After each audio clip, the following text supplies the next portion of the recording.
हाँ भाई, तो आज हम लोग अपने पास इन्वेंट्रीज आगे कंटिन्यू करेंगे। लास्ट क्लास में हमने इन्वेंट्रीज में अपने पास डिस्कस किए थे पांचों methods, FIFO, LIFO, weighted average, simple average और एडजस्टेड सेलिंग प्राइस मेथड अपने पास कर लिए थे। ठीक है, आज जो हम अपने पास करेंगे, मान के चलो कि इनके आने के चांसेस बहुत ज़्यादा हैं। अब जो हम सवाल करने वाले हैं एग्जाम में, ये इसके चांसेस ज़्यादा हैं और एक्चुअली में चैप्टर अब शुरू हुआ है।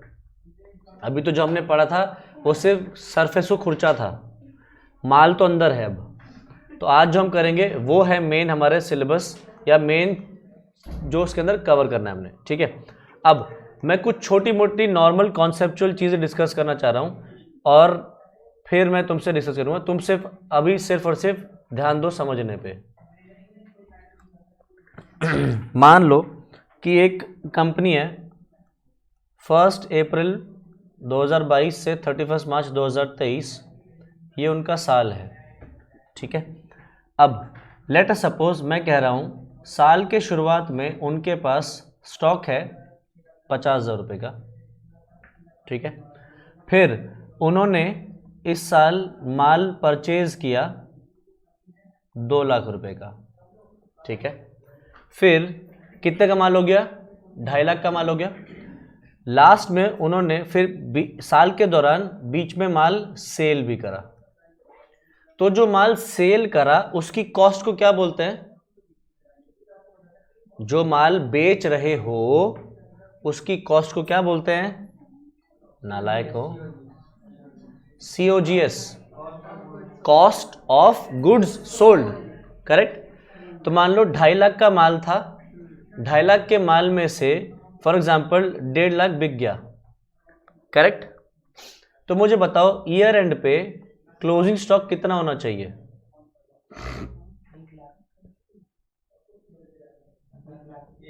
1 लाख। सिंपल सी चीज, क्या निकाली तुमने? कैसे निकाला? Opening stock plus purchases minus COGS। Correct, cost of goods sold. क्या मैं इस फॉर्मूले को ऐसे लिख सकता हूं? Opening stock plus purchases minus sales minus gross profit. कैसे लिख सकता हूं? हमने पिछली क्लास में डिस्कस किया था कि COGS कैसे आ सकता है? सेल्स में से ग्रॉस प्रॉफिट माइनस कर दो। करेक्ट। अब अगर मैं तुमसे कहूं कि भाई मेरे पास यहां से यहां तक का तो है, ये इंफॉर्मेशन नहीं है, या मान लो मैं ये सब चीजें गायब कर दूं,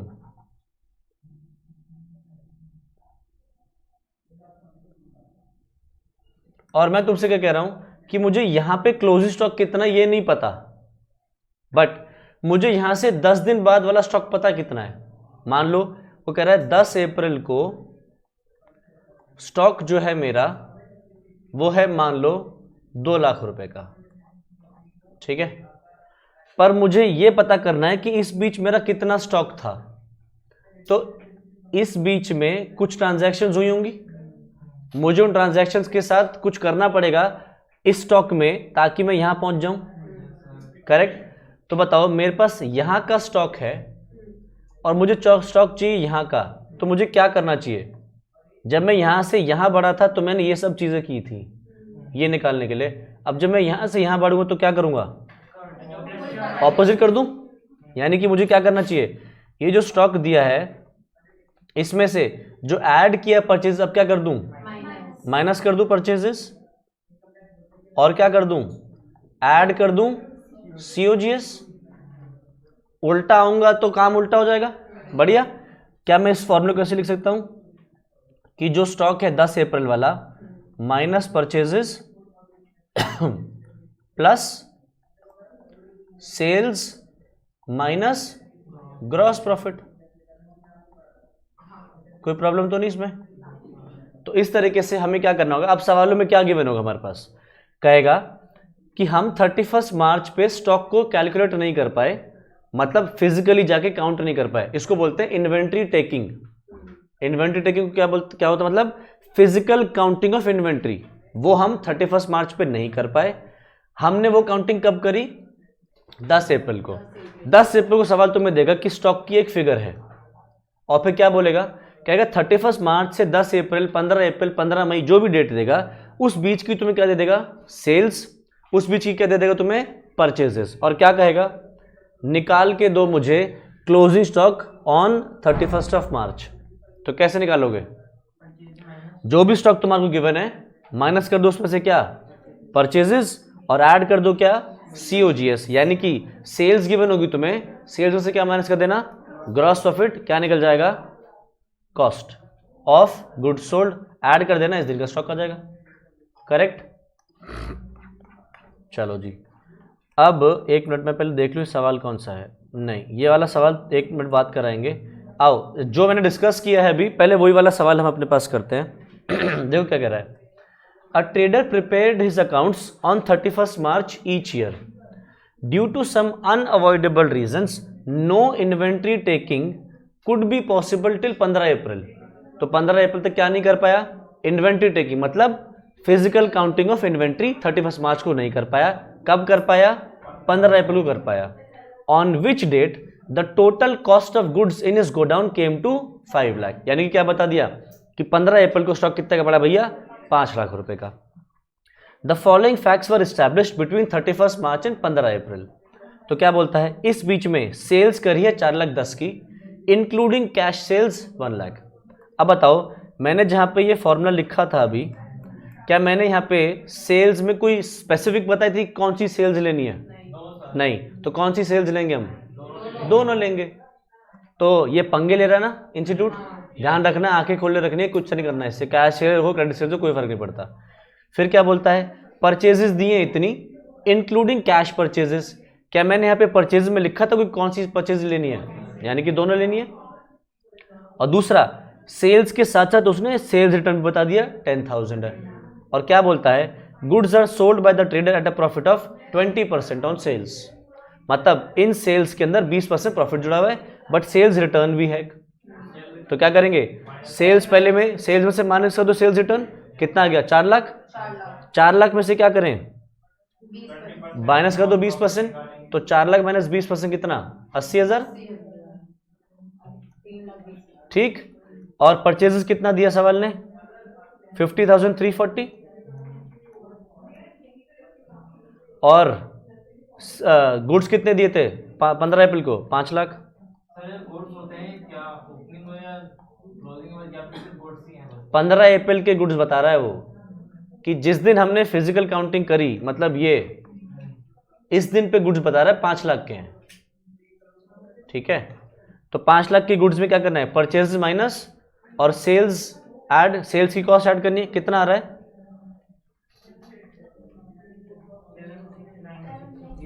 769660।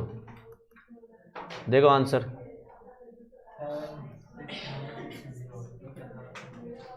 है कि नहीं? तो इसको अब आंसर को एज कॉपी कर लो अपने पास। सर पेपर में सर ऐसा करना या फिर वैसे ही शॉर्ट करवाना? ऐसे कर लेना, इसको कॉपी कर लो जल्दी। कॉमन सेंस थी, 2 मिनट लगे, पर ये चीज जब तुम बुक में या वैसे देखोगे ना एकदम से समझ नहीं आती।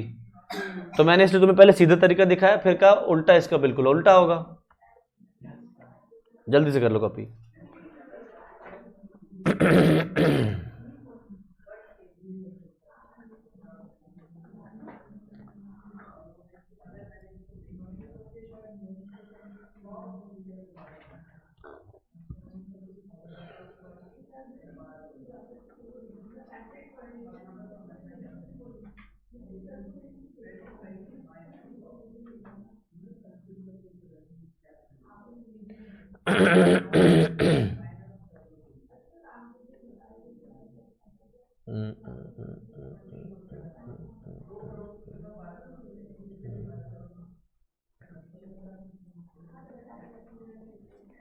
जल्दी जल्दी जल्दी।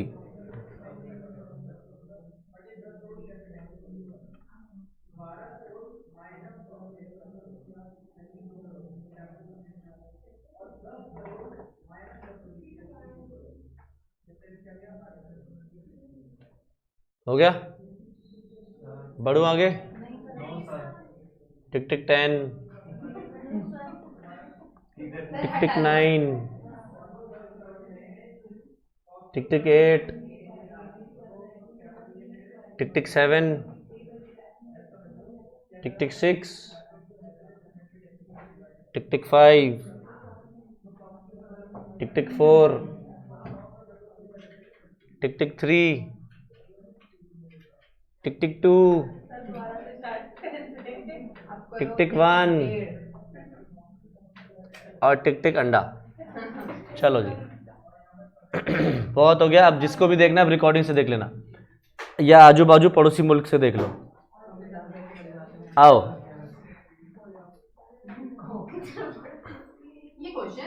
ये क्वेश्चन है। मुझे लगा एक्सप्लेनेशन है। क्या कुछ पढ़ के समझ जाओगे। आओ देखो सवाल क्या कह रहा है। Question number 8। अभी हम छठा छोड़ के चल रहे हैं, छठे पे आ जाएंगे। अभी देखो क्या कर रहा है। Inventory taking for the year ended 31 March 2020 was completed by 10th April. The valuation of which showed an inventory figure of 16,75,000 at cost on the completion date.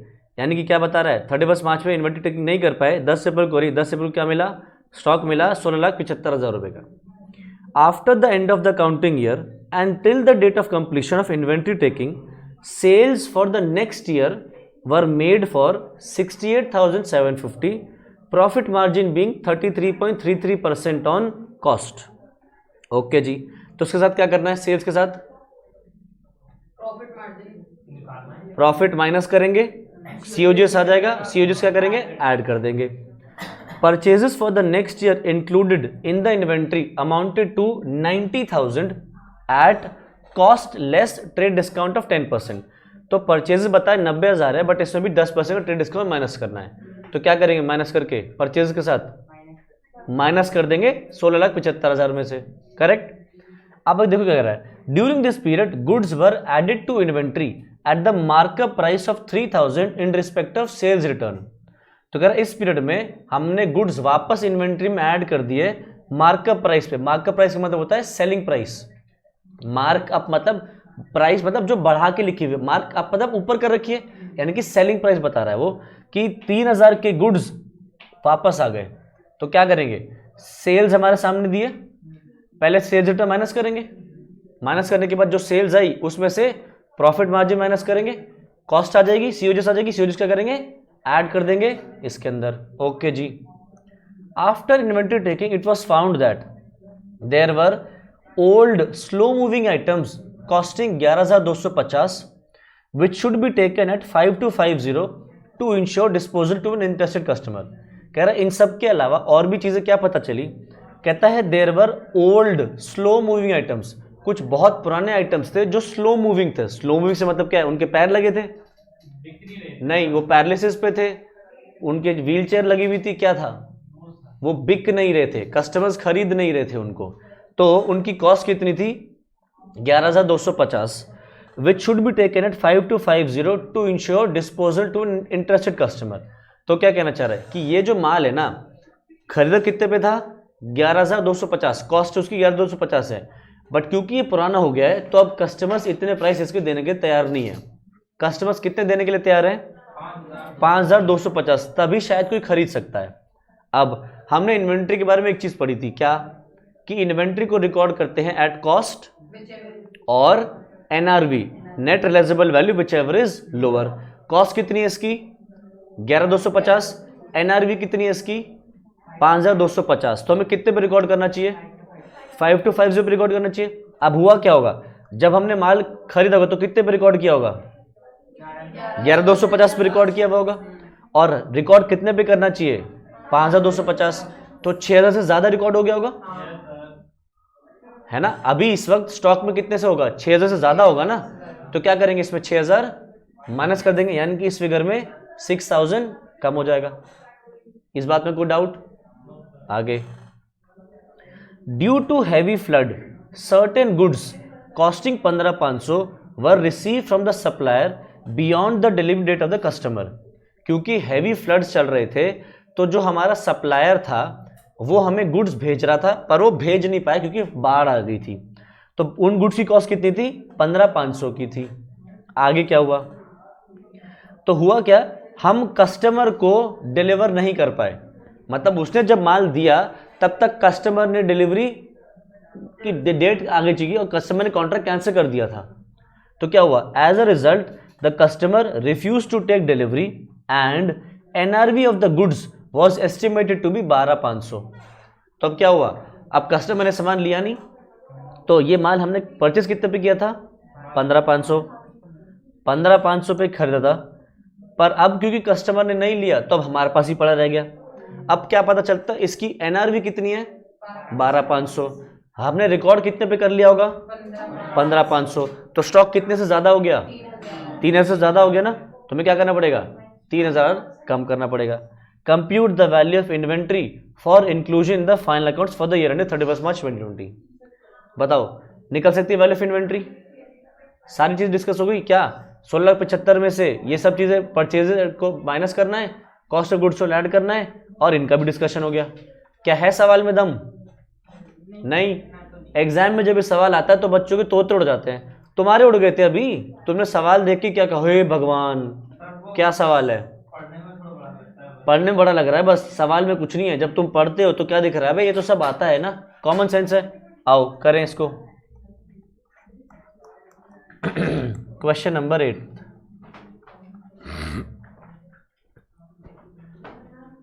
Closing stock की वैल्यू निकाल रहे हैं हम। तो ऊपर लिख रहे हैं क्लोजिंग स्टॉक ऑन 31 मार्च, कौन सा ईयर है? 2020। क्लोजिंग स्टॉक ऑन 31 मार्च 2020। तो लिखो value of stock on, answer 162836 है। पता नहीं, देखना पड़ेगा। नहीं, वैल्यू ऑफ स्टॉक ऑन 10 अप्रैल 20, वो उन्होंने दी कितनी? 16,75,000।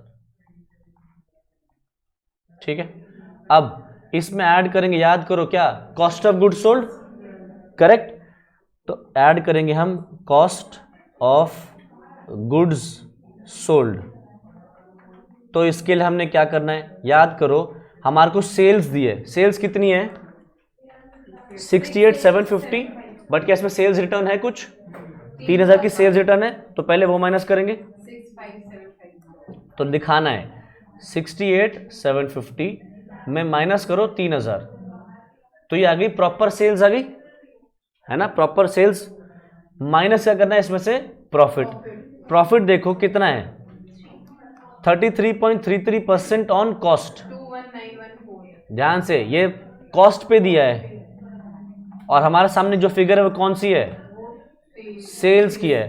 तो 33.33 का मतलब होता है 1/3 ऑफ कॉस्ट। तो सेल्स का कितना परसेंटेज हो गया? सेल्स का कितना परसेंटेज हो गया? नालायक हो, 1/4, 2/3, डंगर कहीं के। 1/3 ऑफ कॉस्ट का मतलब क्या है? 1 है प्रॉफिट और 3 है कॉस्ट। ये 3 कॉस्ट क्यों बोला? क्योंकि यहां कॉस्ट लिखा है। अगर यहां सेल्स लिखा था तो मैं 3 को सेल्स मान लेता। तो बुद्धि लगाओ, 3 रुपए का माल बनाते हो, 1 रुपए मुनाफा कमाना चाहते हो, तो बेचोगे कितने पे? 4 रुपए पे। तो प्रॉफिट 1 रुपए ही रहेगा ना तब भी। तो प्रॉफिट सेल का कितना परसेंटेज होगा? 1/4। तो यहां पे निकाल दिया तुमने सेल्स, इसमें से माइनस कर दोगे 25% ऑफ 65, कितना था वो? 750। देखो कितना आ रहा है। 16437.5। अब ये इसमें से माइनस करके बताओ कितना आ रहा है। 25% निकाल दो इसका, 65 750 इंटू 25%, तो माइनस करने के बाद फिगर आएगी 49,312.5। तो 49,313 ले लूं। आगे फिर माइनस करेंगे क्या? परचेजेस की फिगर कितनी दी है? कह रहा है 90,000 के हैं, बट इसमें 10% का ट्रेड डिस्काउंट भी माइनस होगा, है ना। Purchase for the next year दिख रहा है 90,000, 10% माइनस कर दो, तो यहां दिखाओ वर्किंग 90,000 माइनस 10% ऑफ 90,000, तो 9,000 माइनस कर दोगे तो आ गया 81,000, करेक्ट।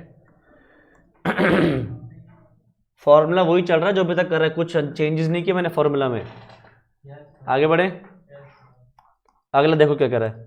कहता है कि देखो जी हमारे पास ना एक स्लो मूविंग आइटम था जिसकी कॉस्ट थी 11,250, पर आज अगर उसको बेचे तो 5,250 के बिकेगा। तो हमने स्टॉक को वैल्यू किससे पे करना था? कॉस्ट और नेट रियलाइजेबल वैल्यू, मतलब expected selling price which ever is lower. तो किस पे रिकॉर्ड करना चाहिए इसको? यानी कि 5250 पे रिकॉर्ड करना चाहिए, एनआरवी पे। रिकॉर्डेड कितने पे है? 11,250 पे। तो क्या करें इसमें से माइनस करेंगे, कितना? 6,000, मतलब 11,250 माइनस ये, तो माइनस करो, यहाँ लिखो right of slow moving item.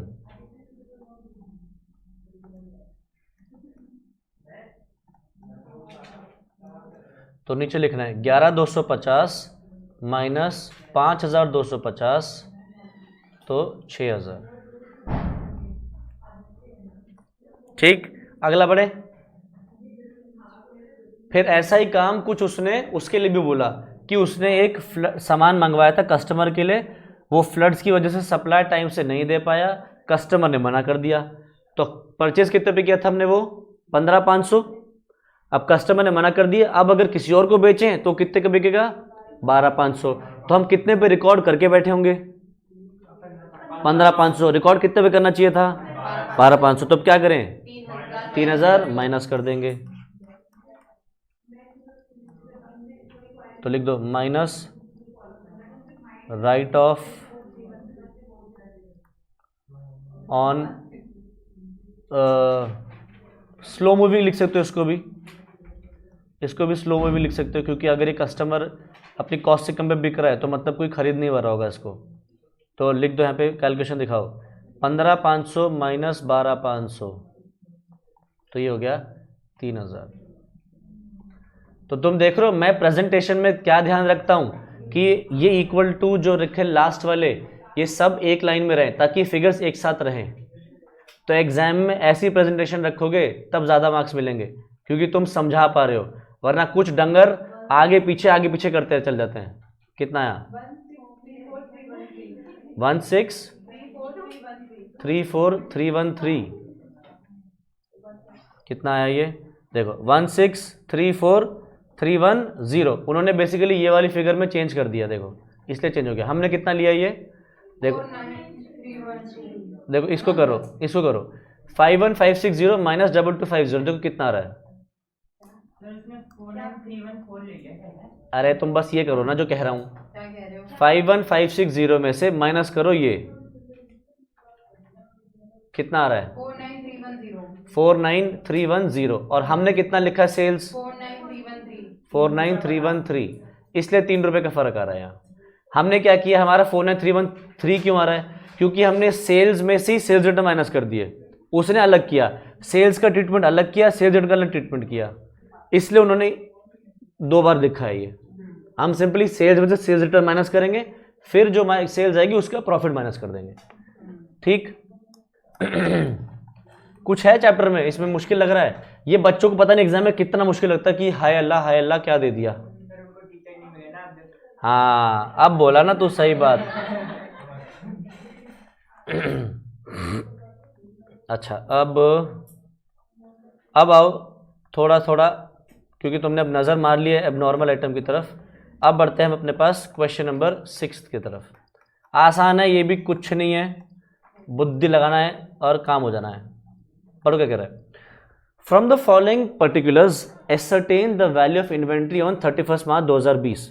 तो कह रहा है कैलकुलेट करो इन्वेंट्री की वैल्यू 31 मार्च 2020 पे। अच्छा इससे पहले मुझे पूछना है तुम लोगों को ट्रेडिंग का फॉर्मेट थोड़ा थोड़ा याद है या नहीं? ट्रेडिंग एंड पीएनएल जिसको याद नहीं है एक बार हल्का सा नज़र मार लो, याद आ जाएगा।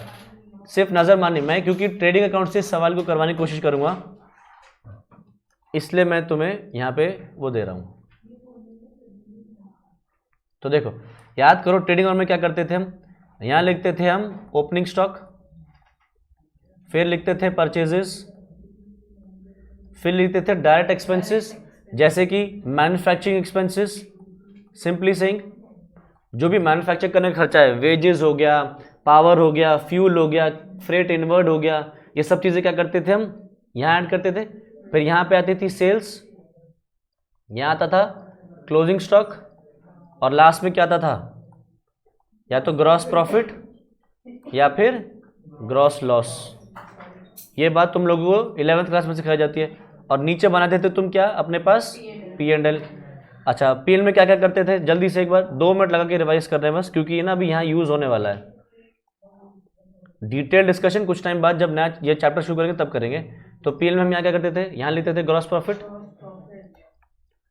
और ग्रॉस लॉस होता था तो यहाँ लिख देते थे। फिर हम यहाँ पे और खर्चे लेते थे, जैसे कि ऑफिस की सैलरी, प्रिंटिंग एंड स्टेशनरी, ये सब लिखते थे। तो क्या बोल सकता हूँ मैं उनको? ऑफिस एंड एडमिनिस्ट्रेशन एक्सपेंसेस बोल सकता हूँ। ऑफिस की सैलरी, ऑफिस का प्रिंटिंग, पोस्टेज, ये सब, ठीक। फिर यहाँ पे हम एडवर्टाइजमेंट वगैरह भी खर्चे लिखते थे, यानी कि मैं कह सकता हूँ सेलिंग एंड डिस्ट्रीब्यूशन एक्सपेंसेस, है कि नहीं। फिर कोई इंटरेस्ट ऑन लोन ले रखा है, मतलब लोन पे इंटरेस्ट पे कर रहे हैं, कोई बैंक कोडी पे इंटरेस्ट पे कर रहे हैं, तो उनको क्या बोलते हैं हम? फाइनेंस एक्सपेंसेस, ठीक है। फिर कोई डेप्रिसिएशन है तो वो भी, और लास्ट में क्या लिख देते थे हम? Net profit. Correct, net profit, या फिर अगर इधर है तो नेट लॉस। चलो जी, अब एक बात बताओ, अब एक कॉन्सेप्ट, अब मैं जब समझा ही रहा हूं तो अब कॉन्सेप्ट्स पे आ जाते हैं। तुमने अपनी क्लास में, स्कूल में ज़रूर नोटिस किया होगा कि क्लास में एक बच्चा ज़रूर शैतान रहा करा होगा, जो पूरी क्लास डिस्टर्ब करता है ना। वो बच्चा क्या करता है? बच्चों को, बाकियों को पढ़ने नहीं देता, या फिर क्या करता है? क्लास में टीचर को बेहुदे के सवाल पूछता है, ऊट पटांग की बातें करता है, और दूसरों को डिस्टर्ब करता है। कभी किसी को पेपर फेंक के मार दिया, कभी किसी को रबर बैंड खींच के मारी, रबर बैंड उसके गाल पे चिपक गई, सारे काम करता हुआ देखा होगा एक बच्चा। तो उस नालायक बच्चे ने जब बहुत तंग किया होता है तो टीचर क्या करती है उसके साथ? निकाल के बाहर खड़ा कर देती है, या उसका गाल लाल कर देती है ना। लड़का है तो गाल लाल ज़्यादा हो जाता है, लड़कियों के साथ टीचर नहीं मारती फिर भी। तो लड़का है तो गाल लाल हो जाता है, या फिर उसको क्या करते हैं? निकाल के बाहर खड़ा कर देते हैं। अब तुम बड़े हो गए, क्या अब तुम्हारा गाल लाल करना चाहिए? नहीं, करना तो चाहिए बट करता नहीं है कोई, है ना। तो अब अगर कोई बच्चा शैतानी करे तो उसका सिंपली क्या करना चाहिए? क्लास के बाहर कर देंगे ना। तो ऐसे ही अब हमारे स्टॉक, हमारे क्वेश्चंस में एक नालायक बच्चा आएगा जो क्लास को डिस्टर्ब करेगा, मतलब वो ना मार्क्स में फेल होगा या पढ़ाई नहीं करेगा, ऐसा होगा। तो हमें क्या करना है? उस बच्चे को क्लास के बाहर कर देना है। उस बच्चे को बोलेंगे हम एबनॉर्मल आइटम, ठीक है, और वो क्या करेंगे? हम क्लास से रिमूव करेंगे। तो वो एबनॉर्मल आइटम क्यों एबनॉर्मल आइटम कहा जाएगा, अब मैं वो डिस्कस कर रहा हूं। जैसे इमेजिन करो तुम्हारे पास 10 पेन्स हैं, ठीक है। इनमें से अच्छा, इन 10 पेन की कॉस्ट प्राइस है मान लो 10 रुपये, तुम उनको बेचोगे 15 रुपये पे, ठीक है। अब इनमें से 9 पेन्स तो एकदम बराबर है, चकाचक, मस्त, बिंदास। एक पेन है ऐसा जो क्या है, उसकी थोड़ी सी इंक लीक हो गई है। तुम देखोगे कभी कभी कार्ट्रिज देख तो लीक हो जाती है, ठीक है। और कई बार पूरी लीक नहीं होती, थोड़ी सी लीक दिख जाती है कि हाँ भाई उसकी रिफिल जो है वो पीछे से ना थोड़ी वो हो रही है, डाइल्यूट सी हो रही है, करेक्ट। इस पेन में क्या है? थोड़ा सा लीकेज है। अब बताओ, क्या कोई तुम में से ये पेन खरीदना चाहेगा? नहीं, क्योंकि तुम्हें दिख रहा है यार तो लीकेज है, ठीक है। तो इसको अगर कोई गरीब आदमी को बेचो तो क्या वो ले लेगा? वो ले लेगा यार, कहेगा यार कोई बात नहीं। बट क्या वो 15 रुपये पे लेगा? नहीं। 14 पे, 13, 12, 11, 10, 9, 8 ले लेगा। मतलब वो क्या करेगा, क्या कहेगा, ए भाई सेलर से कहेगा तू ये 10 पे भी मत बेच मुझे, मैं 10 पे भी नहीं लूंगा। फ्री में हाँ, मुंह पे मारेगा उसके, फ्री में दे दे, भाई डिफेक्टिव पीस है तो खुद चल जाएगा अपने घर में। तो ये करना चाहिए हो सके। तो अगर बेचना चाहे तो क्या कॉस्ट पे बिक जाएगा, नहीं, कॉस्ट से कम पे बिकेगा ना। तो मान लो अब ये बेचना पड़ रहा है 8 रुपए पे और कॉस्ट प्राइस कितनी है इसकी, 10 रुपए, तो इस पे 2 रुपए का क्या हो रहा है, हमें नुकसान हो रहा है। और बाकी के पेन्स कितने पे बिक रहे हैं, 15, यानी कि बाकी की जो सेल हो रही है वो 15 रुपए पे हो रही है। ठीक है, तो इनकी कॉस्ट कितनी, 10, प्रॉफिट कमाया 5 रुपए। तो अगर मैं टोटल प्रॉफिट पूछूं कितना हुआ 10 के 10 पेन पे, तो बता सकते हो मुझे 10 के 10 पेन पे टोटल प्रॉफिट कितना हुआ, 5 रुपए का प्रॉफिट हुआ 9 पेन्स पे, तो इनमें प्रॉफिट कितना हुआ 45, और इस पे लॉस हुआ 2 रुपए का, तो टोटल कितना हुआ 43। करेक्ट। अब अगर मैं तुमसे कहूं कि जीपी रेशियो निकालो, जीपी रेशियो निकालो, तो जीपी रेशियो हमने पिछली क्लास में सीखा था, फॉर्मूला क्या, 43 gross profit upon net sales into 100। तो ग्रॉस प्रॉफिट देखना कितना है हमारे पास 43 अपॉन टोटल सेल्स बताओ कितनी होगी, 9 पेन तो बेचे 15 में, यानी कि कितने की होगी 135, और एक पेन बेचा तुमने कितने में 8 रुपए में, यानी कि कितना हो गया 143।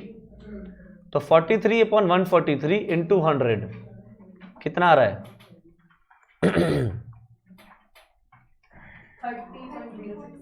30.06%। इस बात में कोई डाउट है, नहीं जी। चलो मैं इसको जरा साफ कर दूं। अब अगर मैं तुमसे कहूं कि ये पेन नहीं होता, ये पेन में लीकेज होती है, पेन था ही नहीं, 9 ही पेन थे, तो क्या होता जीपी रेशियो, जीपी रेशियो तब क्या होता, फॉर्मूला क्या है, ग्रॉस प्रॉफिट, ग्रॉस प्रॉफिट कितना 45 अपॉन सेल्स, 9 पेन 15 में बेचोगे तो कितने के बिकेंगे 135 इंटू 100, तो क्या होगा जीपी रेशियो तब 33.33% ऑफ सेल्स। तो अगर तुम ध्यान से देखो तो एक गंदी मछली ने, एक गंदे बच्चे ने तुम्हारा जीपी रेशियो क्या किया 3% गिरा दिया। मतलब एक नालायक बच्चे ने स्कूल का रिजल्ट खराब कर दिया, ऐसा समझो। करेक्ट। तो क्या करें जिस नालायक बच्चे के साथ, बाहर कर दो ना, क्योंकि जो नॉर्मल बच्चे जो पढ़ना चाहते हैं उनका वो रेशियो खराब कर रहा है। तो यहां पे भी ऐसा ही है कि, तो हम क्या करेंगे, ये जो नालायक बच्चा है ये जिस जिस क्लास में जाके बैठेगा, हर क्लास को डिस्टर्ब करता है कि नहीं, करेक्ट। तो ये नालायक बच्चा कहां जाके बैठा होगा, कॉस्ट में बैठा होगा और सेल्स में बैठा होगा, क्योंकि खरीदा तो वो वहां पे बैठा हुआ है और जब बेचा तो वहां पे भी बैठा हुआ है। तो ये नालायक बच्चा जिस जिस क्लास में बैठा है हम उस क्लास से उसको हटा देंगे, तो क्लास में फिर कौन से बच्चे रह जाएंगे, अच्छे बच्चे। तो फिर हम अच्छे बच्चों का क्लोज स्टॉक निकाल सकते हैं, क्योंकि नालायक बच्चे को तुमने क्लास के बाहर कर दिया होगा। अब इसी कॉन्सेप्ट को दिमाग में रखो और आओ क्वेश्चन नंबर 6 की तरफ। देखो क्या कह रहा है, from the following details calculate the value of inventory on 31 मार्च 2020। तो इन्वेंट्री 1 अप्रैल 2019 पे कितनी है 142,500, मतलब ओपनिंग स्टॉक दे दिया। आगे क्या बोल रहा है, परचेजेस इतना है, मैन्युफैक्चरिंग एक्सपेंसेस इतना है, सेलिंग एक्सपेंसेस इतना है, एडमिनिस्ट्रेटिव एक्सपेंसेस इतना है, फाइनेंशियल चार्जेस इतना है और सेल्स इतनी है। अब क्या बोलता है वो बहुत ध्यान से धीरे से पढ़ना। At the time of valuing the inventory on 31 मार्च 2019, 31 मार्च 2019 पे जब हम क्या कर रहे थे, इन्वेंट्री की वैल्यू कर रहे थे, मतलब इसकी, यही तो है ना 1 अप्रैल 2019, मतलब 31 मार्च से एक दिन पहले ही है। तो जब कह रहा है जब हम इसकी वैल्यू कर रहे थे तब क्या हुआ, अ सम of ₹17,500 was written off on a particular item which was originally purchased for 50,000 and was sold during the year for 45,000। ठीक है। तो क्या किया, जब हम इस स्टॉक की वैल्यूएशन कर रहे थे ना, तब एक आइटम था जो हमने परचेज कितने में किया था, 50,000 रुपये का। कब? पिछले साल परचेज किया था।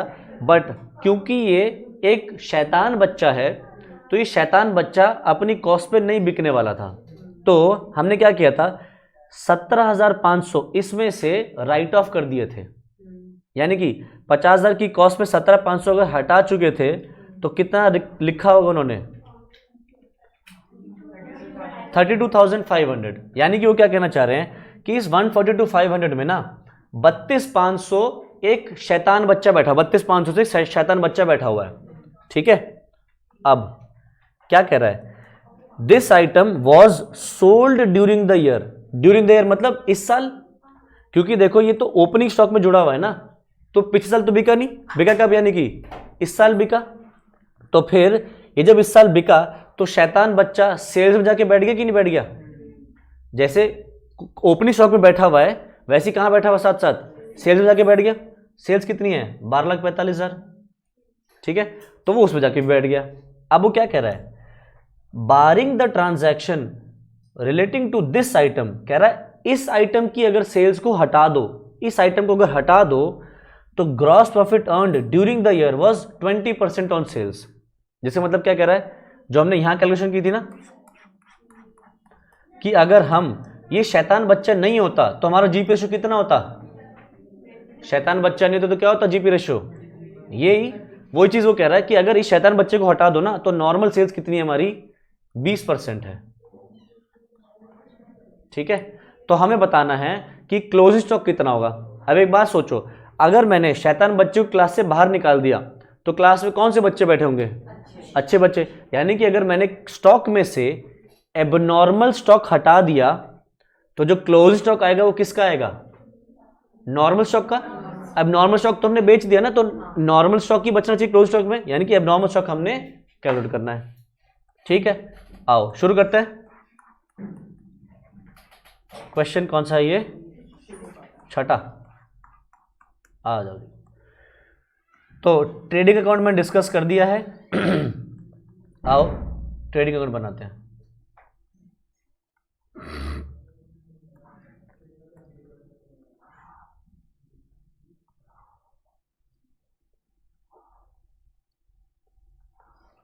तो मेरे साथ साथ चलना, कोई भी आगे मत बढ़ना, नहीं तो गलती करोगे फिर कहोगे सर कट गया।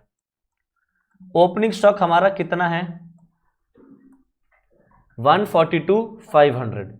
इसको अंदर लिखो, क्या इसके अंदर शैतान बच्चा है? कितनी वैल्यू का है, 32,500। वैसे तो खरीदा कितने का था, 50,000 का, पर खरीदा कब था, पिछले साल। ठीक है, शैतान बच्चे को क्या करना चाहिए, क्लास से हटा देना चाहिए। वो पिछली क्लास से अगले क्लास में भी आ गया और यहाँ पे क्या कर रहा है, अगले साल आने के बाद फिर शैतानी कर रहा है। तो 50,000 से हमने 17,500 तो उसमें हटा दिया था, बट अभी भी वो ढीठ बच्चा लड़कता लंगड़ाता पहुंच ही गया। कितनी वैल्यू लेके आया अपनी, अब 32,500। तो क्या करेंगे, उसको हम हटा देंगे। हमने उसके हाथ पैर तोड़ दिए फिर भी लंगड़ाता हुआ पहुंच ही गया, तो माइनस करो एबनॉर्मल आइटम। बच्चों के साथ ऐसा करना ही पड़ेगा तेरे जैसों के साथ। तो ओपनिंग स्टॉक कितना हो गया, 1,10,000। ठीक है, आगे नेक्स्ट क्या है, परचेजेस 762,500। तो लिख दो परचेजेस सीधा सीधा, परचेजेस 762,500। ठीक है, अब देखो कुछ बच्चे मुझसे कहते हैं कि सर ये जो एबनॉर्मल बच्चा था, इस एबनॉर्मल बच्चे को इससे भी हटाओ। क्यों हटाऊं, क्योंकि सर परचेज किया है ना, देखो उसने क्या बोला कि हमने परचेज किया था कितने में, 50,000 रुपये में। तो इसको 50,000 में से, ये जो 50,000 है ये परचेज में से भी हटाओ। मैं कह रहा हूं नहीं हटाऊंगा। तो कौन समझदार बच्चा जो बताएगा कि ये क्यों नहीं हटाना चाहिए 50,000 इसमें से, परचेज के तो परचेज में भी जोड़ा होना चाहिए ना। तो बच्चा एक मुझसे कहता है कि सर इसमें से भी हटाओ, तो मैं क्यों नहीं हटाऊं, मैं तो मना कर रहा हूं, क्यों, हमने हटा दिया ना पहले ही उसमें से। नहीं, क्योंकि ये हमने इस साल की परचेजेस में डाला ही नहीं कभी। परचेज कब किया ये? पिछले साल। तो पिछले साल की परचेज में जुड़ा हुआ होगा ना, इस साल थोड़ी परचेज किया, इस साल तो पीछे से चलता हुआ आ रहा है, तो इस साल की परचेज में कभी जोड़ा ही नहीं, तो हटाऊं क्यों? करेक्ट। तो 760 to 500 में माइनस नहीं होगा। अगला बताओ, क्या मैन्युफैक्चरिंग एक्सपेंसेस ट्रेडिंग में जाएंगे? जाएंगे, क्योंकि मैन्युफैक्चरिंग तो जाती है। 1.5 लाख डालो,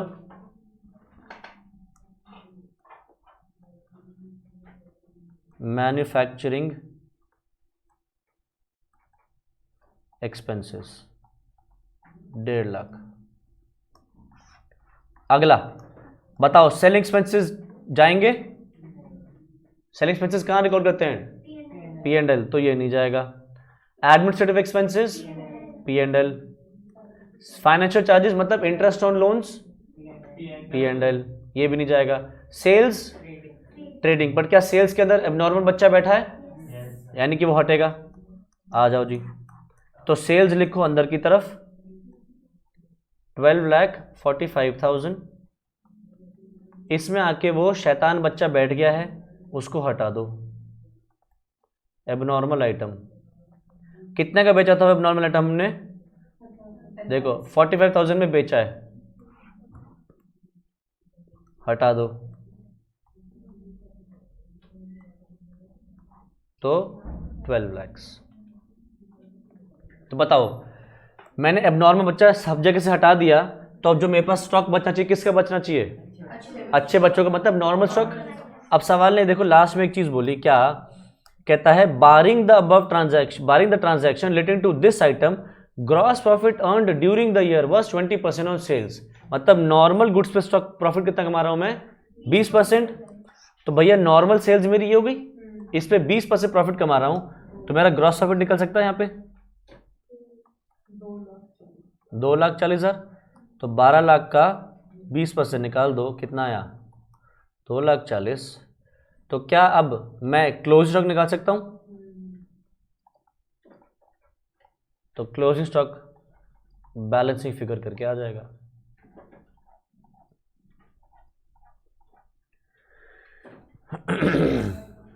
हम्म 12,62,500। बहुत बढ़िया, तेरे तो गजब ही आए।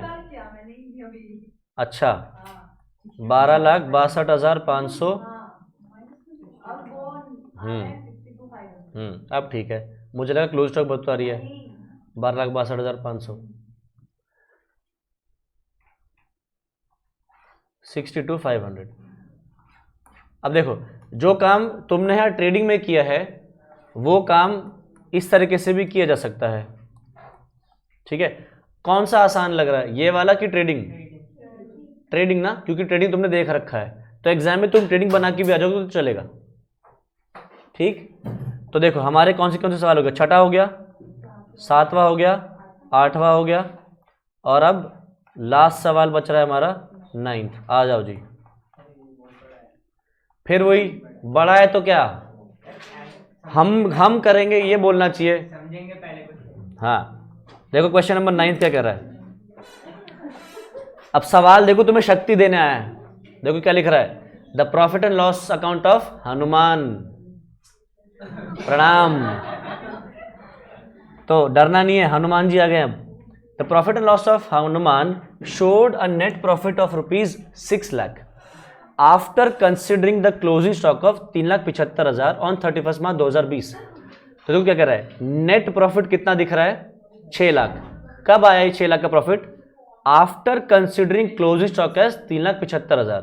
तो कहना क्या चाह रहा है, जिसको नहीं आ रहा अभी भी समझ, कि भाई हमने कहाँ मर गया, हाँ, हमने यहाँ पे क्लोज स्टॉक कितना लिया?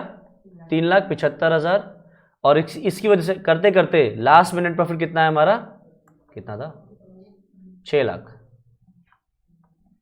लास्ट में क्योंकि क्लोज स्टॉक आया, तो क्लोज स्टॉक की वजह से लास्ट में ग्रॉस प्रॉफिट आया, ग्रॉस प्रॉफिट यहाँ गया, और ये सब चीज़ें एडजस्ट करी, तो लास्ट में नेट प्रॉफिट कितना आ रहा है? 6 लाख। ठीक है, तुम्हारे समझ जब इमेज जब बन जाती है ना, तो फिर जल्दी हो जाता है सवाल। एग्जाम में इमेज बनाना, मैं नहीं मिलूंगा इमेज बनाने के लिए, खुद ही बनानी है ये इमेज। अब देखो, subsequently the following information was obtained from the scrutiny of the books. Future में चल के हमें कुछ इंफॉर्मेशन पता चलती है, क्या? Purchases for the year included 15,000 paid for new electric fittings for the shop. हमने 15,000 रुपये से परचेजेस बढ़ा दी थी क्योंकि हमने उसके अंदर बिजली की फिटिंग्स भी ऐड कर दी। तो सोचो, बुद्धि लगाओ, हमने क्या किया था? फिटिंग्स खरीदी थी, जैसे कि फैंस, जो चीज़ें दीवार में फिक्स हो जाएं उनको बोलते हैं इलेक्ट्रिक फिटिंग्स। जैसे फैन फिक्स हो गया है, ठीक है, ये ट्यूबलाइट फिक्स हो गई, तो दीज आर ऑल फिटिंग्स। तो क्या ये गुड्स होते हैं? एसेट्स होते हैं, दे आर नॉट गुड्स। इनमें हम डील नहीं करते हैं, ये हम दीवार में लगा के अपना काम चलाते हैं, करेक्ट। उन्होंने क्या किया, इसको परचेजेस में डाल दिया, ठीक। अब सोचो, अगर ट्रेडिंग की डेबिट साइड पे परचेजेस आ जाए तो क्या होगा? प्रॉफिट बढ़ जाएगा या घट जाएगा? घट जाएगा, क्योंकि डेबिट साइड पे सारे खर्चे आते हैं, तो इससे प्रॉफिट घट गया होगा। तो अब क्या करें हम? बढ़ा दें, करेक्ट। आगे, Hanuman gave away goods valued at 40,000 as free samples for which no entry was made in the books. Hanuman ने कुछ गुड्स 40,000 रुपए के जो थे वो फ्री सैंपल्स के तौर पे बांट दिए। फ्री में सैंपल्स जब बांटते हैं तब जब हमें एडवर्टाइजमेंट करना होता है, तो इसके लिए हम क्या करते हैं? बेसिकली हम परचेजेस में से माइनस कर देते हैं फ्री सैंपल्स, ठीक है, और फिर वो फ्री सैंपल्स हम नीचे ऐड कर देते हैं प्रॉफिट एंड लॉस में।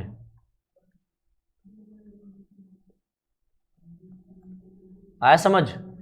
देखो, हमने जो गुड्स फ्री में बांट दिए तो वो हमारे एडवर्टाइजमेंट में काम आते हैं। एडवर्टाइजमेंट एक इनडायरेक्ट एक्सपेंस है, कहां जाना चाहिए वो? P&L में। वो कहां चला गया होता है? परचेज में। तो इसलिए क्या करते थे? परचेजेस से माइनस कर देते हैं और यहां पे ऐड कर देते हैं। बताओ, प्रॉफिट पे क्या चेंज आएगा? प्रॉफिट इससे बढ़ेगा या घटेगा? हमारा final net profit, final net profit इस चीज से बढ़ेगा या घटेगा? क्या? घट जाएगा। और कोई फर्क नहीं आएगा, चेंज ही नहीं होगा। क्यों? क्योंकि तुमने डायरेक्ट एक्सपेंस से हटा के क्या लिख दिया? Indirect expense. तो प्रॉफिट तो तब भी चेंज नहीं होगा ना, खर्चा तो अल्टीमेटली बुक हो ही रहा है, चाहे डायरेक्ट हो या इनडायरेक्ट हो, मैथमेटिकली तो कोई चेंज नहीं हो रहा, तो इससे प्रॉफिट में कोई चेंज नहीं आएगा। आगे, invoices for goods amounted to 2,50,000 have been entered on 27 March but the goods were not included in the stock. कहने का मतलब है 2.5 लाख का माल हम खरीद चुके थे, ठीक है, बट बिल नहीं आए थे, तो हमने इनको अपने स्टॉक में इंक्लूड नहीं किया। मतलब 2.5 लाख का सामान खरीद तो चुके हैं बट रिकॉर्ड नहीं किया क्योंकि बिल नहीं आए। तो बताओ, ये करने से प्रॉफिट क्या हुआ होगा? हमारा बढ़ गया होगा या घट गया होगा? सोचो, हमने परचेजेस यहां लिखना चाहिए था, हमने परचेजेस लिखा नहीं क्योंकि हमने बिल नहीं आया, हमने कहा जब बिल आएगा तब लिखेंगे परचेजेस। तो बताओ, इस वजह से हमारा प्रॉफिट बढ़ गया होगा या घट गया होगा? प्रॉफिट बढ़ गया होगा। क्यों जी? क्योंकि परचेजेस डेबिट साइड पे लिखा है, डेबिट साइड पे क्या आता है? सारे खर्चे आते हैं, तो इससे प्रॉफिट बढ़ गया होगा। तो अब क्या करें? घटा दे, क्योंकि माल खरीद चुके थे हम। आगे, इन मार्च 2020 तो goods of 2 lakh sold and delivered were taken in the sales for April 2020। पल्ले ही नहीं पड़ा, दोबारा पढ़ते हैं। In March 2020 goods of 2 lakh sold and delivered were taken in the sales for April 2020। तो हमने सेल कब करी?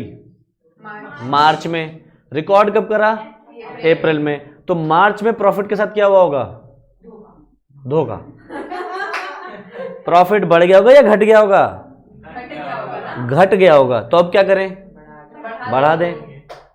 और लास्ट, ये सोगरा वाला पॉइंट आ रहा है। सोगरा अभी हमने डिस्कस नहीं करा है, तो मैं इसका एडजस्टमेंट तुम्हें खुद ही बता दूंगा। तो देखो हुआ था क्या, goods costing 75,000 were sent on Sogra in March 2020 at a margin profit of 33.1/3% on cost. Though approval was given in April, these were taken as sales for March 2020. तो इसको समझो, मैं समझा देता हूँ क्या करना होता है। देखो, ये हूँ मैं और ये हो तुम, ठीक है। अब मेरे पास एक प्रोडक्ट है जो कि बहुत अच्छा है और मुझे पता है मेरा प्रोडक्ट एक बार कोई यूज़ करने लग जाए तो उसको पसंद आता ही आता है, ठीक है। बट तुम हो शक्की, तुमने क्या कहा, हम तो पहले ट्राई करेंगे, पसंद आएगा तो परचेस करेंगे, अदरवाइज नहीं। मैंने कहा कोई बात नहीं। तो मेरे पास एक प्रोडक्ट था, मैंने ये प्रोडक्ट बनाया कितने में था, 75,000 रुपये में, ठीक है। और मैंने इसमें प्रॉफिट मार्जिन 33.1/3% ऐड किया। 33.1/3 मतलब 1/3, तो 75,000 का 1/3 कितना हो जाएगा,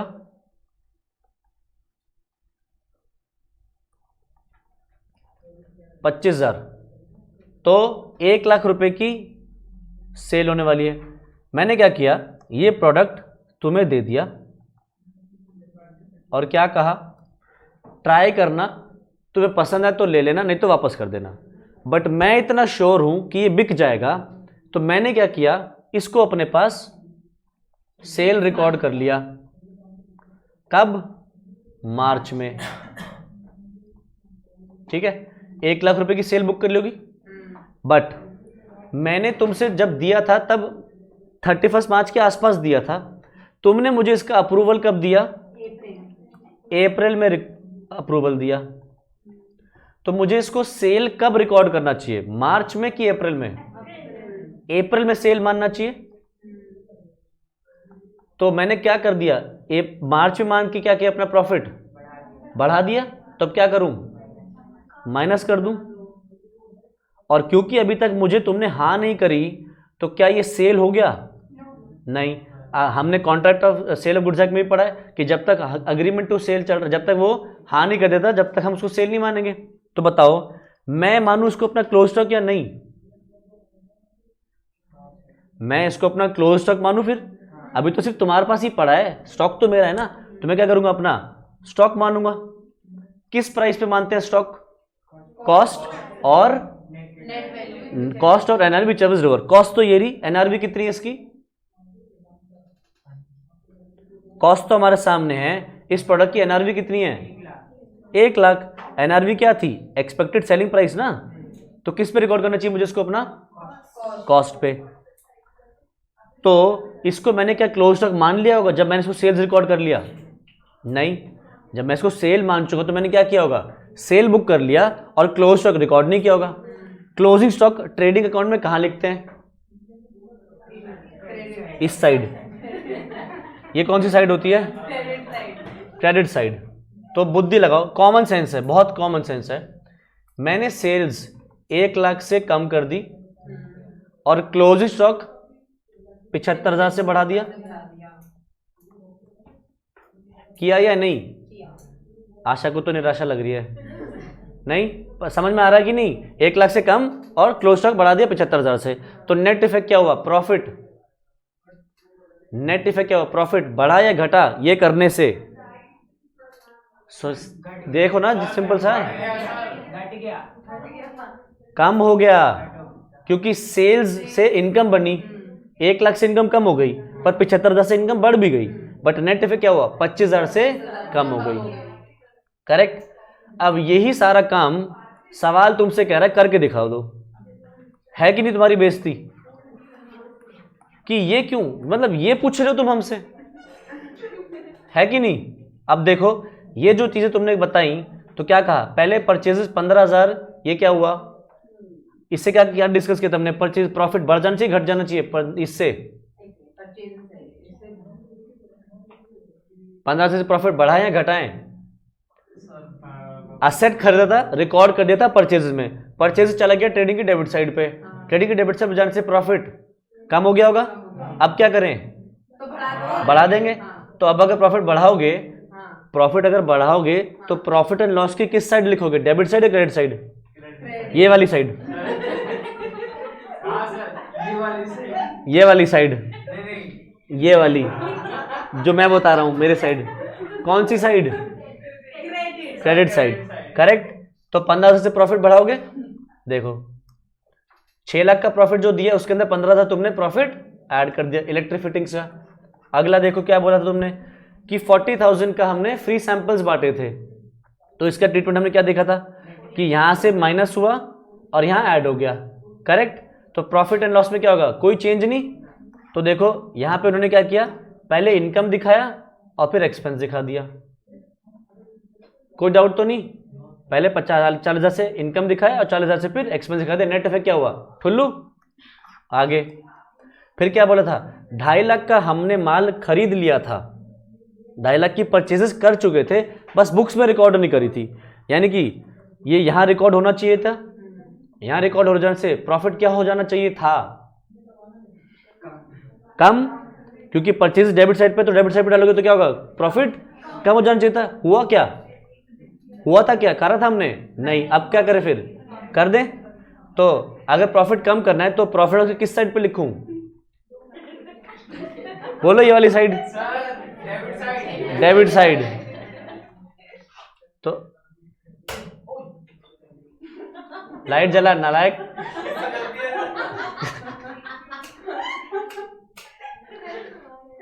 अंगड़ाई भी देखो कैसे ले रहा है। अच्छा देखो, बेसिकली एक चीज में गलत कर ली हमने, 2.5 लाख का माल हमने परचेज किया, रिकॉर्ड नहीं किया, तो हुआ क्या, परचेज तो बढ़ गया, बट साथ साथ हमारा स्टॉक की बिका थोड़ी होगा, क्योंकि हमने खरीदा है 27 मार्च को खरीदा है, साल कब खत्म हो रहा है, 31 मार्च। तो हमारा क्लोजिंग स्टॉक में जाना चाहिए ना, ये क्लोज स्टॉक में जाना चाहिए। तो क्लोज स्टॉक कहाँ है, ट्रेडिंग की क्रेडिट साइड पे, मतलब इनकम साइड पे। इनकम क्या हो जानी चाहिए, बढ़ जानी चाहिए। तो 2.5 लाख से इनकम बढ़ा दोगे, ठीक। अगला क्या, 2 लाख के गुड्स हमने मार्च में बेच दिए थे, पर रिकॉर्ड कब करा, अप्रैल में। तो मार्च का प्रॉफिट क्या हो गया होगा, कम हो गया होगा। तो अब क्या करें, बढ़ा दें, कितने से, 2 लाख। तो देखो ये 2.5 लाख तो पिछला, 2 लाख से प्रॉफिट बढ़ा दिया। अबे अबे अबे इतना बड़ा। आगे फिर इसका डिस्कशन मैंने किया था, क्या इसमें क्या करना है, सेल्स 1 लाख से कम करेंगे और प्रॉफिट क्लोजिंग स्टॉक 75,000 से बढ़ा देंगे। यानी कि 1 लाख से प्रॉफिट कम होगा, 75,000 से प्रॉफिट बढ़ जाएगा, करेक्ट।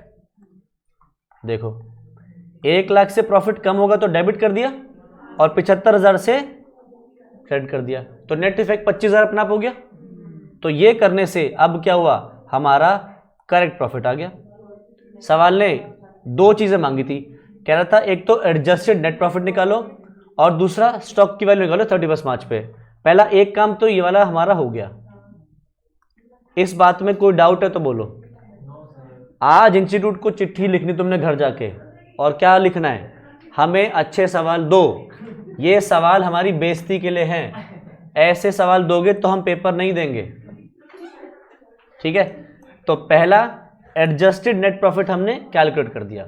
दूसरी चीज सवाल ने क्या मांगी, कहता है calculate the value of stock on 31 मार्च 2020। 31 मार्च 2020 पे स्टॉक की वैल्यू बताओ कितनी होगी। तो सोचो अभी स्टॉक कितने का है, 3,75,000 रुपए का। अब हमने देखना है कि स्टॉक में कोई चेंजेस वेंजेस हुए हैं क्या, ठीक है। ये तो बिजली का सामान खरीदा था, क्या बिजली का सामान स्टॉक में जाना चाहिए, नहीं, इसका तो कुछ नहीं करेंगे। गुड्स हमने फ्री में बांट भी दिए, आए और चले भी गए, क्लोज स्टॉक में कोई फर्क पड़ेगा, नहीं, क्योंकि वो तो चला गया। 2.5 लाख का माल खरीद चुके थे, रिकॉर्ड नहीं किया था, तो क्या स्टॉक हो, क्या स्टॉक बढ़ जाएगा, बढ़ जाएगा। यानी कि 3,75,000 में 2.5 लाख ऐड होगा, करेक्ट। 2.5 लाख हम ऐड करेंगे।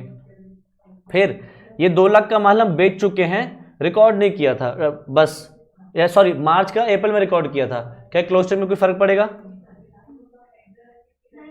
नहीं, क्योंकि ये तो जब उन्होंने यहां पे भी वैल्यू किया होगा तब भी तो बेचने के बाद ही वैल्यू किया होगा ना, जाने के बाद ही। रिकॉर्ड बस उन्होंने उसमें किया, और यहां पे जो हमने रिकॉर्ड किया था क्या कि क्लोजिंग स्टॉक को क्या करना चाहिए, 75,000 से बढ़ाना चाहिए, तो इससे बढ़ जाएगा 75,000 स्टॉक। ये तो डिस्कस किया था ना हमने कि भाई ऐसे काम करना है, तो हम क्या करेंगे 75,000 से स्टॉक बढ़ा देंगे। ये काम यहाँ पे होगा। देखो 3,75,000 में ऐड कर दिया वो जो 2.5 लाख करना था, परचेज रिकॉर्ड नहीं करी थी, और दूसरा 100 ग्राम ऐड कर दिया, तो कितना आ गया 7 लाख। ठीक, तो इसका सॉल्यूशन नोट्स में ही है सर, क्लास अभी खत्म नहीं हुई है, एक छोटा टॉपिक और रह गया बस इसके अंदर, 10 मिनट का टॉपिक है, खत्म क्लास उसके बाद। ठीक है, यहां तक क्लियर है, पहले ये बता दो। चलो जी, लास्ट टॉपिक है, सब लोग अपने पास हेडिंग डालो, inventory control system, theory portion है बस वो।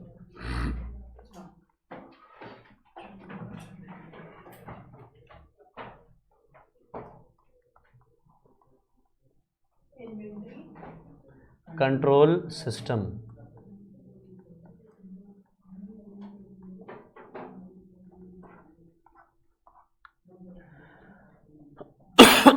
डालो इसमें first point, periodic inventory control system.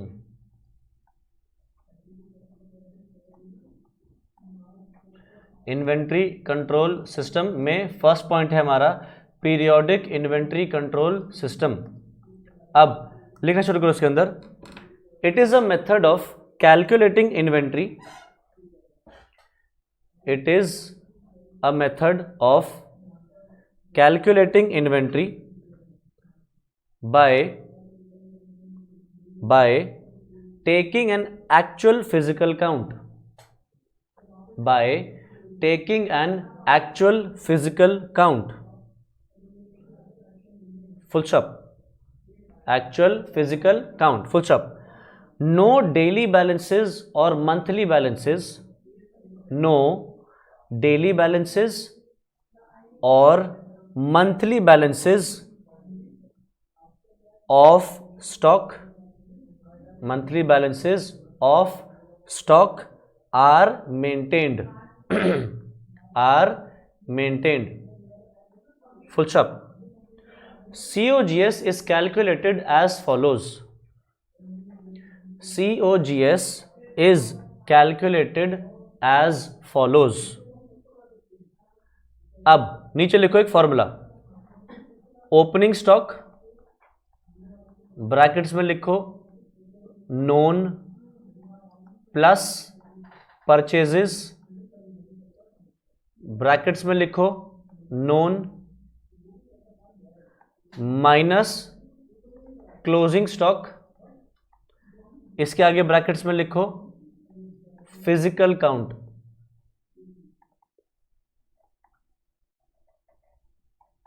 तो इससे निकलेगा हमारा COGS।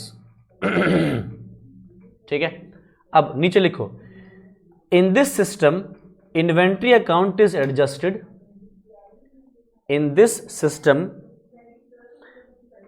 Inventory account is adjusted at the end of accounting period, is adjusted at the end of accounting period to determine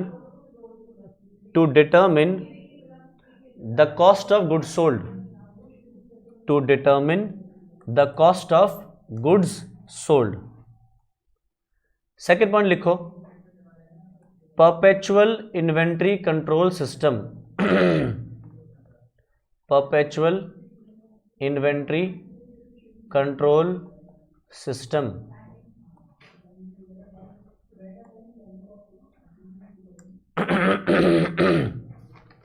लिखो इसके अंदर, it is a system of recording inventory balances, it is a system of recording inventory balances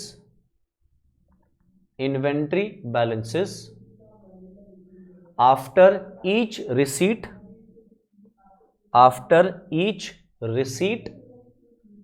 and issue of stock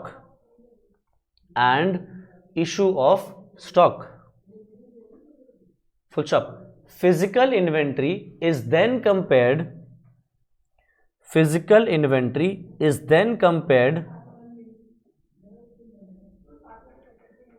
with the recorded balances, the recorded balances to check for any variances, to check for any variances, full stop. The basic feature of this system, the basic feature of this system is maintenance of inventory ledger, is maintenance of inventory ledger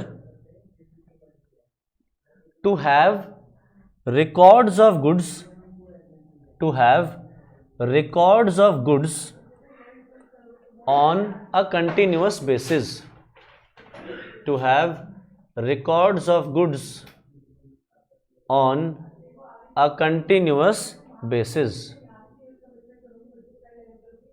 बस, तो लिखने वाला काम हमारा हो गया। अब इसको जल्दी से समझ लेते हैं। अच्छा, हमारे को ये चैप्टर, ये वाला टॉपिक अभिषेक समझा सकता है।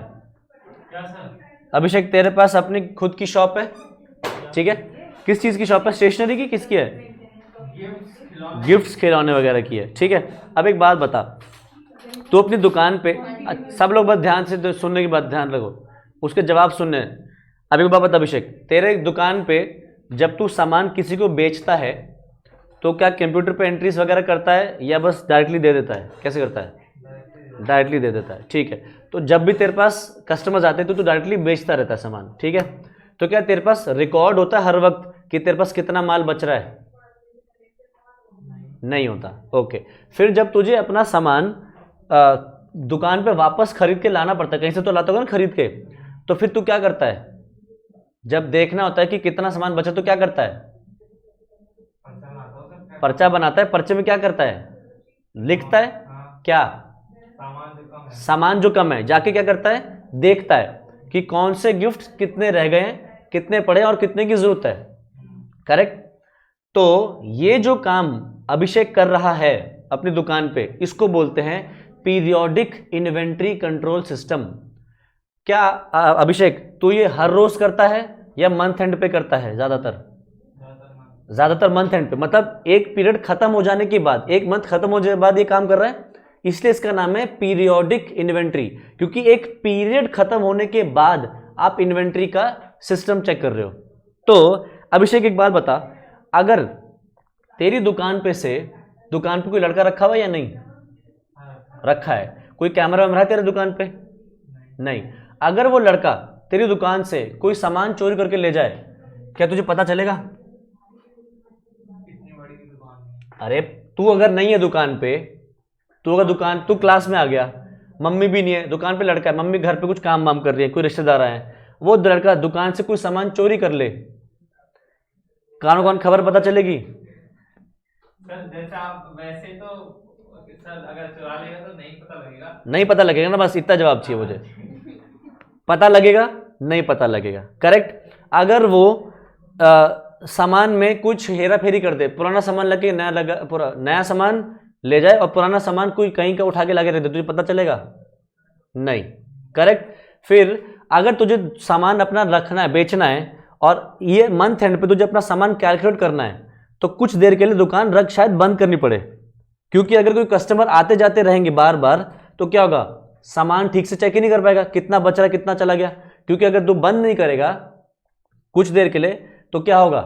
कस्टमर आया फिर लेके चला गया, अरे यार फिर कट गया, फिर कोई दूसरा सामान आ गया वो लेके चला गया, फिर सामान कट गया मेरा। तो क्या करना पड़ता है? सामान फिजिकल काउंट करने के लिए क्या करना पड़ता है? कुछ देर दुकान बंद होती है। बंद हो रही तो क्या इसका सेल का नुकसान नहीं हो रहा?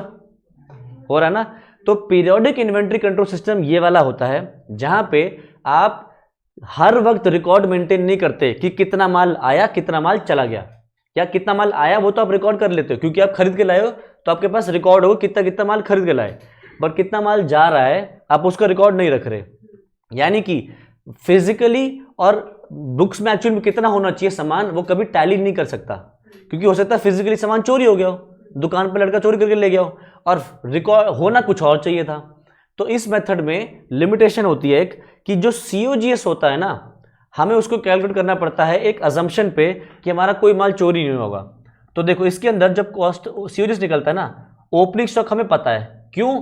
क्योंकि पिछले बार जब हमने माल चेक किया होगा कितना माल चाहिए, तो हमने तब रिकॉर्ड रखा होगा कि भैया ये वाला सामान इतना पड़ा है, तो ओपनिंग स्टॉक हमारे पास पिछले दिन का, पिछले महीने का लिखा हुआ होगा।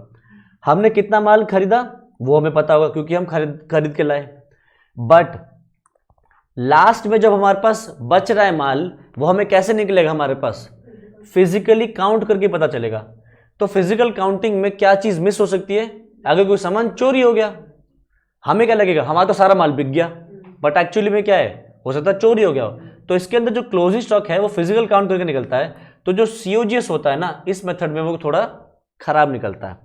प्लस इसके अंदर अगर आपको फिजिकल काउंटिंग करनी है तो दुकान बंद भी करनी पड़ेगी, जिस वजह से आपको नुकसान होता है, सेल्स का, प्रॉफिट का भी नुकसान होता है। ठीक है, तो ये मेथड थोड़ा सा लिमिटेशन वाला है। इसके अंदर एक पीरियड के बाद ही आप इन्वेंट्री को चेक करते हो।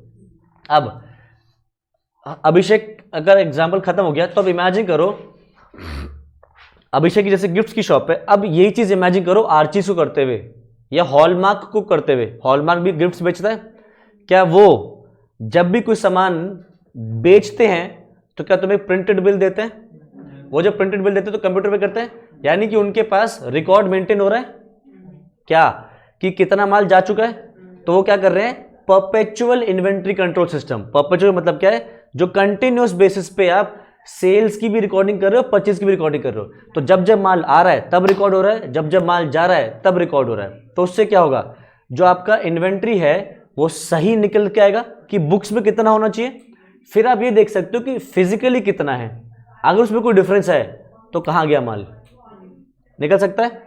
तो परपेचुअल इन्वेंट्री कंट्रोल सिस्टम में आप हर वक्त, हर रिसीट का जब माल आ रहा है और हर इशू का जब माल बिक रहा है, रिकॉर्ड अपने पास रखते हो। तो इसके अंदर हम क्या करते हैं? क्या दुकान बंद करने की जरूरत है अब हमें? नहीं, क्योंकि हमारे पास फिजिकल रिकॉर्ड भी है, बुक्स में रिकॉर्ड भी है और वॉलेट रिकॉर्ड भी है। बट इस मेथड में एक लिमिटेशन है। क्या? ये मेथड थोड़ा एक्सपेंसिव है, क्योंकि आपको एक सिस्टम कंप्यूटर खरीदना पड़ेगा, एक आपको सॉफ्टवेयर लेना पड़ेगा, प्लस उसके अंदर आपको एक अकाउंटेंट रखना पड़ेगा जो हर वक्त इसको रिकॉर्ड को, हर रिसीट को रिकॉर्ड करता चला जाए। तो ये स्लाइट एक्सपेंसिव है, but otherwise this is more beneficial. तो इस मेथड को क्या बोलते हैं हम? Perpetual inventory control system. ये किस चीज की है तुम्हारी शॉप? होलसेल दाल चावल। कहाँ पे? न्यू कोंडली। अच्छा, हाँ, तो वहाँ पे सिस्टम मेंटेन करते हो? वहाँ पे सिस्टम फिजिकली कंप्यूटर पे मेंटेन करते हो? हाँ, तो उससे फिर चेक हो जाता है कि भैया बुक्स में कितना होना चाहिए और फिजिकली कितना है। तो फिर वो कहाँ गायब हो गया वो आइडिया लग जाता है।